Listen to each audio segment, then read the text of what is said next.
Good evening friends, आप सभी लोगों का मेरे यूट्यूब चैनल पर एक बार फिर से स्वागत है। लास्ट वीडियो में हम लोगों ने इक्विमोमेंटल बॉडीज़ के बारे में जाना था और उसके ऊपर एक न्यूमेरिकल को सॉल्व किया था। आज उसी सीरीज़ को आगे बढ़ाते हुए मैं क्वेश्चन नंबर 2 सॉल्व करने वाला हूँ। ठीक है, तो आइए देखते हैं क्वेश्चन नंबर 2 क्या कह रहा है। If alpha beta gamma be the distances of vertices and H be the distance of centre of inertia या सी जी of a triangle from any line, then prove that the moment of inertia about that line is IABC, यानी कि triangle का moment of inertia किसी line के about हमें क्या prove करना है, m/12 alpha square plus beta square plus gamma square plus 9h square.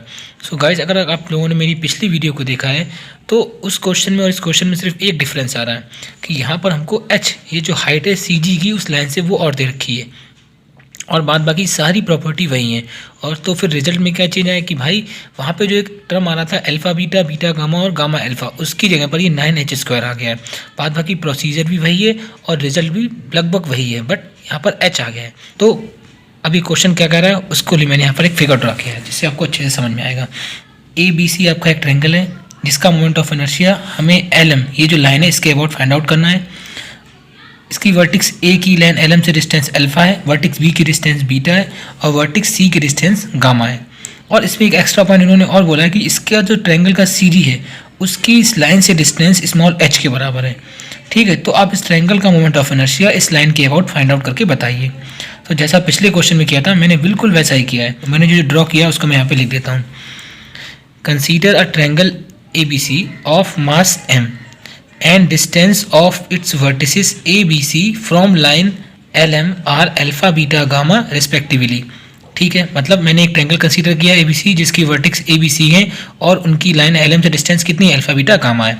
आगे, and also distance of CG from LM is equal to h, और उस ट्रायंगल की CG की डिस्टेंस कितनी है लाइन से, h। ये हमारा एक्स्ट्रा पॉइंट है इस क्वेश्चन में।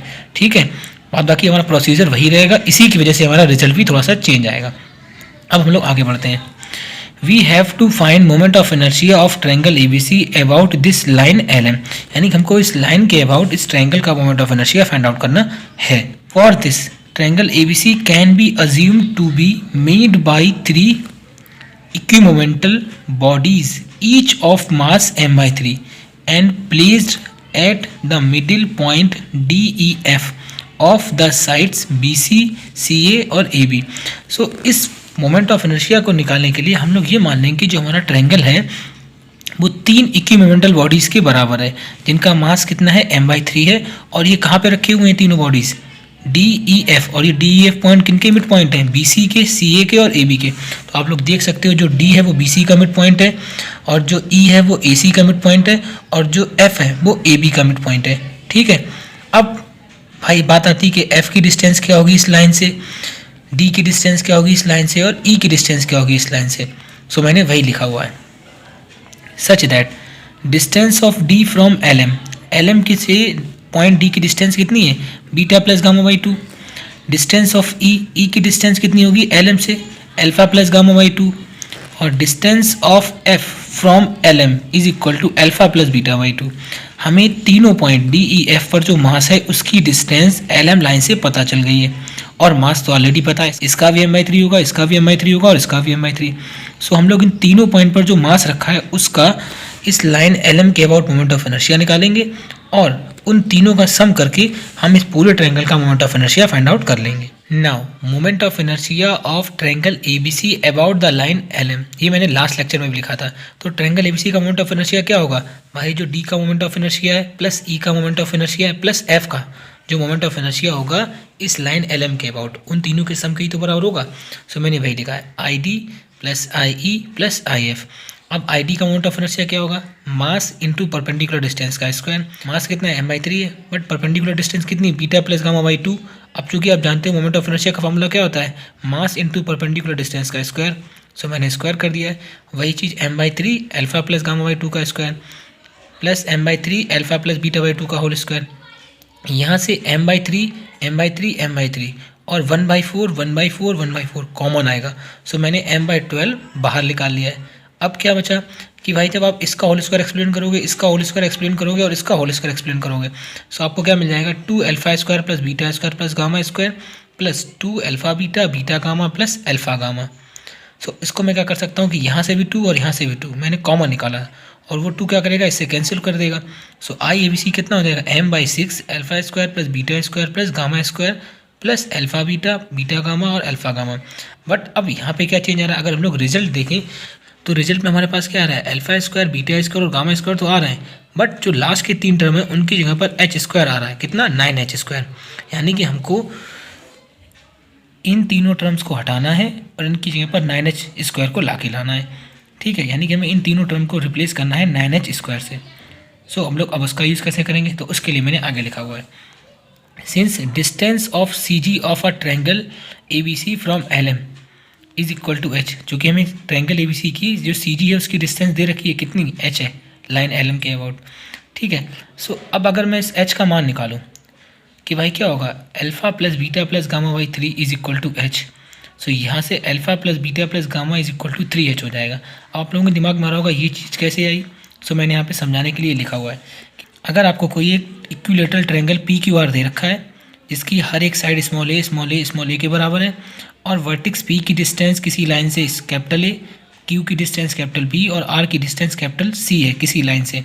सो उस लाइन से इस ट्रायंगल की सी जी की डिस्टेंस क्या होती है, इन तीनों डिस्टेंस का सम अपॉन 3। तो मैंने वही लिखा हुआ है कि distance of C G of triangle P Q R from L M क्या हो जाएगा, ए बी सी का सम अपॉन 3। तो वही चीज़ मैंने यहाँ पर किया है। क्यों, क्योंकि भाई अगर इस ट्रायंगल के इस वाले वर्टिक्स की डिस्टेंस देखें अल्फ़ा है, इसकी डिस्टेंस बीटा है और इसकी डिस्टेंस गामा है। सो इसकी डिस्टेंस क्या होगी, alpha plus beta plus gamma by 3। सो बस ये लाइन यहीं से आई है, alpha plus beta plus gamma by 3, और ये किसके बराबर हो जाएगी, एच के, चूँकि ये गिवन है। So alpha plus beta plus gamma is equal to 3h। हमें यानी कि alpha plus beta plus gamma जहाँ पे भी है उसकी जगह पे हम 3h रख सकते हैं, बट यहाँ पर तो अल्फ़ा बीटा गामा है नहीं, यहाँ तो प्रोडक्ट की फॉर्म है। तो इसके लिए हम लोग एक फार्मूला जानते हैं, क्या होता है, alpha plus beta plus gamma का होल स्क्वायर क्या होता है, alpha square beta square plus gamma square plus 2 alpha beta beta gamma और गामा अल्फ़ा। यानी कि हमें इसकी वैल्यू निकालना है।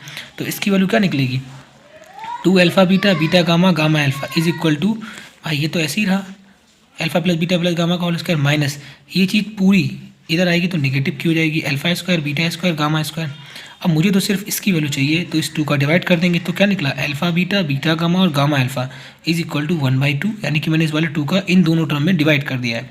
So 1/2 alpha plus beta plus gamma का whole square minus 1/2 alpha square plus beta square plus gamma square. इस value को हम लोग इक्वेशन नंबर फर्स्ट में रखने वाले हैं। सो मैंने वही लिखा हुआ है। So from equation first we have, equation first हमारे पास क्या है, आप लोग देखो, m/6 alpha square beta square plus gamma square, और इसकी जगह पर अभी हम लोगों ने जो वैल्यू निकाली है वो रखेंगे। तो मैंने वही लिखा हुआ है, I A B C is equal to m/6 alpha square beta square और गामा स्क्वायर आपका ऐसे ही रहा, बट इसकी जगह पर मैं ये 2 टर्म रखने जा रहा हूँ। तो मैंने वही रखा है 1/2 alpha plus beta plus gamma का whole square minus 1/2 alpha square plus beta square plus gamma का स्क्वायर। ये 1 है और ये हाफ है, तो 1 में से जब हाफ को माइनस करेंगे तो इसका हाफ ही तो बचेगा। सो क्या बचेगा, alpha square plus beta square plus gamma square by 2। अब वो 2 कहाँ गया मैं बताता हूँ अभी, और ये मैंने ऐसे ही रखा, alpha plus beta plus gamma का होल स्क्वायर अपॉन 2। अब चूँकि दोनों के अपॉन 1/2 आ रहा था तो मैंने 1/2 को कॉमन निकाल लिया। अब क्या हुआ कि भाई ये 1/2 इस m/6 के संग में प्रोडक्ट हो गया, तो क्या हो गया, m/12। और मेरा रिजल्ट क्या बचा, alpha square plus beta square plus gamma square. यानी कि मैंने ये ऐसे ही रखा है, but alpha plus beta plus gamma की वैल्यू हम लोग क्या निकाल चुके हैं ऊपर, 3h के बराबर। सो मैंने यहाँ पर इस alpha plus beta plus gamma की जगह पर 3h रखा। चूँकि स्क्वायर था तो कितना हो जाएगा, 9h²। सो फाइनली हमारा रिजल्ट कितना आ गया, I A B C is equal to m/12 alpha square plus beta square plus gamma square और प्लस का 9h²। यही हमको प्रूव करना था।